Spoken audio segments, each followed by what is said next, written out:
NEET தேர்வு தோல்வியடைந்த காரணமாக நீட் தேர்வில் அவள் தேர்ச்சி பெறாத காரணத்தினால 24 உயிர்கள் இன்றைக்கு இழந்திருக்கின்றோம்.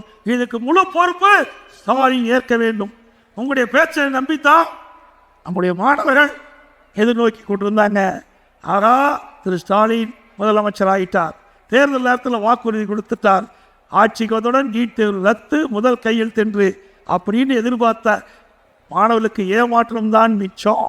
24 உயிர்கள் இழந்ததற்கு காரணம் இன்றைய முதலமைச்சர் ஸ்டாலின் அவர்கள்.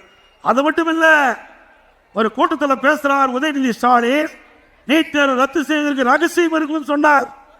இப்போ துணை முதலமைச்சர் ஆயிட்டார், இன்னும் ரகசியம் வெளியிடவே இல்லை. எப்படி மக்களை ஏமாற்றுறாங்க பாருங்க, அப்பனும் மகனும். ஏமாந்துடாதீங்க.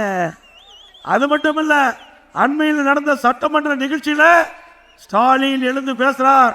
நீட் தேர்வு என்ன ஆச்சுன்னு நான் கேட்ட கேள்விக்கு, இனி எங்களால் ஒன்றும் செய்ய முடியாது, உச்ச நீதிமன்றத்தில் தீர்ப்பு வந்த காரணத்தினால எங்களால் நீட் தேர்வில் ரத்து செய்ய இயலாது என்று சொன்ன முதலமைச்சர் இன்றைய முதலமைச்சர் ஸ்டாலின். அப்படின்னா எதுக்கு பொய் பேசுறீங்க? எதுக்கு பொய்யான வாக்குறுதி நாட்டு மக்களுக்கு கொடுத்தீங்க?